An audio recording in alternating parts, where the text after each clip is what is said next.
Interview देते हुए कहा कि भारत का रोवर लगभग 69 डिग्री के दक्षिणी अक्षांश पर उतरा। यह चंद्रमा के दक्षिणी गोलार्ध में उतरा था, ना कि दक्षिण पोल पर यानी कि दक्षिण ध्रुव पर उतरा था।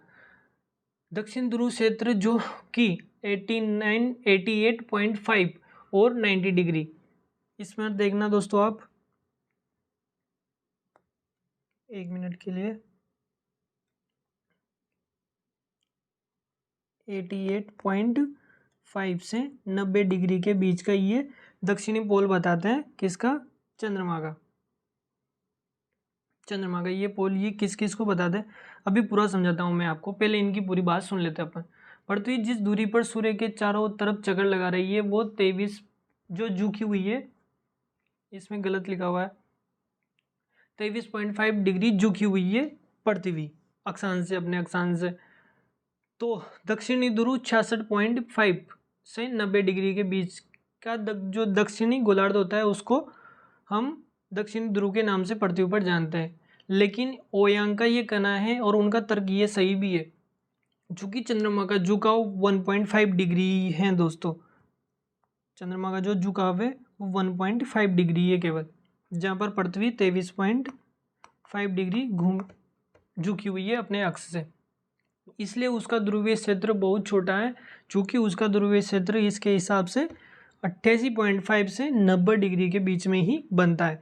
अब चलते हैं आगे और जानते हैं कि इंडिया का जो स्पेस क्राफ्ट उतरा है, ये जो चंद्रयान 3 उतरा है वो चंद्रमा के किस हिस्से पर उतरा था।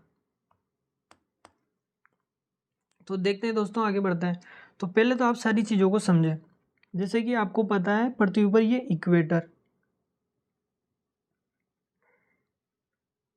इक्वेटर है दोस्तों। इसको 0 डिग्री रेखा के नाम से हम जानते हैं। यहाँ पर जानते हैं हम एक और रेखा 23.5 डिग्री के नाम से, उसको बोलते हैं हम ट्रॉपिक ऑफ कैंसर। इसको बोलते हैं हम ट्रॉपिक ऑफ कैप्रिकॉर्न, जिसे भी 23.5 डिग्री के नाम से हम दक्षिणी गोलार्ध यानी कि सदर्न हेमिस्फीयर में हम जानते हैं। ठीक, ऐसे ही इस पर भी यहाँ पर 2 रेखा है। एक रेखा होती नहीं है, काल्पनिक रेखा है दोस्तों। ये इसको भी हम इक्वेटर के नाम से जान लेते हैं एक समय के लिए, और ये सही भी है। ये नॉर्थ पोल है इसका और ये साउथ पोल चंद्रमा का। अब इसको इक्वेटर मान लेते हैं, और यहाँ पर ये 23 डिग्री आपकी ट्रॉपिक ऑफ कैंसर होगी, और यहाँ पर दक्षिणी गोलार्ध जो सदर्न हेमिस्फीयर है उसमें ये 23 डिग्री ट्रॉपिक ऑफ कैप्रिकॉर्न हो गई। तो यहाँ पर अगर हम यहाँ पर लैंडेड ये रेखा डालते हैं दोस्तों, तो ये हो गया 90, और ये कितने डिग्री की रेखा होती है? 0। और यहाँ पर क्या होगा? 1 डिग्री, 10, 20, 30, 40, 50, 60, 70, 80 और 90। यहाँ पर आ जाएगी आपके 90 डिग्री की रेखा। यहाँ पर इस तरीके से 90 डिग्री, ये 80 का हो गया, और ये 90 डिग्री की आपके आ गई यहाँ पर, ये साउथ पोल आ गया आपका 90 डिग्री पर। ऐसे ही यहाँ पर भी ऊपर भी ऐसे ही जाएगा 0 डिग्री से 90 डिग्री तक नॉर्थ पोल। तो इनका जो कहना है कि जो इंडिया का स्पेस क्राफ्ट उतरा है वो उतरा है 69 डिग्री पर, 69 डिग्री सदर्न हेमिस्फीयर की रेखा पर। तो इंडिया की जो अर्थ है उस पर तो 66.5 डिग्री 30 मिनट से सदर्न जो साउथ पोल है वो स्टार्ट हो जाता है 0 डिग्री तक। ठीक, 90 डिग्री तक स्टार्ट हो जाता है पूरा। चूंकि चंद्रमा अपने अक्ष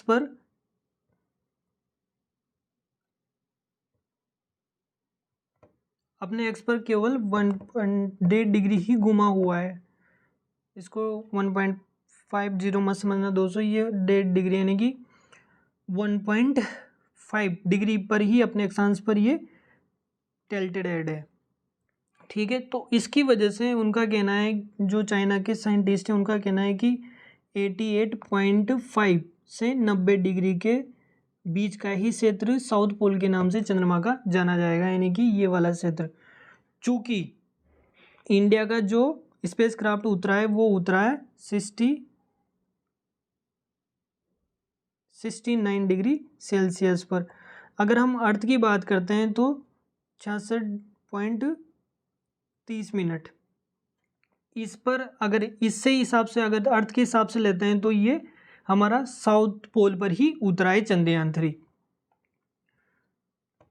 अगर मून के हिसाब से लेते हैं अगर हम, कि अगर कोई कितना टिल्टेड है या वो कितना झुकाया हुआ है अपनी अक्ष से, तो ये साउथ पोल पर नहीं है, सदर्न हेमिस्फीयर पे है इंडिया का चंद्रयान 3। और यही बात है चाइना के जो साइंटिस्ट है वो बोल रहे हैं। तो दोस्तों आपको सारी बात अच्छे से समझ में आई।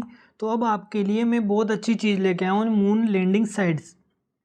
अभी तक जितने भी देश चंद्रमा पर लैंड हुए हैं उन सब की एक तस्वीर आपके सामने है। ये चाइना के जितने भी अभियान थे ये यहाँ पर उतरे थे चाइना के द्वारा। सॉरी, ये तो ये रसिया के 8 बार के 8 टाइम के, ये लूना 24 लूना 25 यहाँ पर उतरने वाले थे ये जितने भी। और जो यूएस के द्वारा भेजे गए थे अपोलो 11 अपोलो 12, ये सब यहाँ पर इस तरीके से मेंशन है, आप देख सकते हैं। जो दोस्तों हमारा चंद्रयान 3 था वो देख लीजिए आप, इसकी लोकेशन कहाँ पर है ये देखिए आप। चूँकि ये सबसे नज़दीक है ना ये इसके साउथ पोल के, तो कह सकते हैं हम, और पृथ्वी के हिसाब से तो ये वैसे भी साउथ पोल में ही है। पृथ्वी के हिसाब से 66.5 डिग्री से तो ऊपर ही है ये, क्योंकि ये 69 डिग्री इसकी जो ट्रॉपिक ऑफ कैप्रिकॉर्न है, अगर हम माने अगर अर्थ की तरफ, तो ये जो लेटीट्यूड है 69 डिग्री की जो लेटीट्यूड है उस रेखा पर ये, या जो काल्पनिक रेखा होती है, जो इमेजिनरी लाइंस होती हैं, उनके ऊपर ये हमारा चंद्रयान 3 उतरा है। तो बेसिकली सी बात है कि ये साउथ पोल पर उतरा है। अगर हम पृथ्वी पर रहते हैं तो पृथ्वी के हिसाब से ही मानेंगे कि ये साउथ पोल पर लैंड हुआ है। अगर, लेकिन ये चीज़ें कहीं लिखी हुई नहीं है ना दोस्तों, ना तो ये लिखा हुआ है कि ये मून के ऊपर अभी कोई चीज़ें डिसाइड नहीं की गई है अंतर्राष्ट्रीय संगठन के द्वारा, तो हम इन चीज़ों को अभी पृथ्वी के हिसाब से ही मानेंगे। तो हमारा जो चंद्रयान 3 है वो साउथ पोल पर ही लैंड हुआ है। चाइना के वैज्ञानिक का कहना भी सही है और इंडिया का जो दावा है वो भी सही है। ठीक है दोस्तों, तो इस तरीके से जो साउथ पोल और नॉर्थ पोल होते हैं वो, ये नॉर्थ पोल और ये साउथ पोल, ये अर्थ के, ये इस तरीके के सर्कल्स, ये इस तरीके के सर्कल बने होते हैं जिन्हें लेटीट्यूड के नाम से जाना जाता है दोस्तों। ये देख रहे होंगे आप, ये देख पा रहे हैं ना आप, ये वाले सर्कल्स, ये एक, ये 2 सर्किल, ये तीसरा सर्किल, ऐसे करके ये सर्किल चलते जाते हैं जिन्हें लेटीट्यूड के नाम से जाना जाता है। इनके द्वारा ही किसी भी आपकी लोकेशन इन्हीं के द्वारा निश्चित होती है। तो ये चंद्रयान 3 की लोकेशन है जहाँ पर ये कहाँ पर उतरा था, ये लगभग साउथ पोल ही है दोस्तों जहाँ पर ये लैंड हुआ था। ठीक, और ये कितने डिग्री पर लैंड हुआ था, 69 डिग्री पर, 69 डिग्री लेटीट्यूड रेखा पर ये लैंड हुआ था चंद्रयान 3। ठीक, इससे आपको काफ़ी अच्छे से समझ में आ गया होगा। तो नमस्कार दोस्तों, मिलते हैं अगली वीडियो में, ख्याल रखिए अपना अच्छे से। ठीक है, आपको ये जो भी डायग्राम थे उनके द्वारा अच्छे से समझ में आ गया होगा आई होप। तो मिलते हैं अगली वीडियो में। ठीक है, टेक केयर, बाय बाय।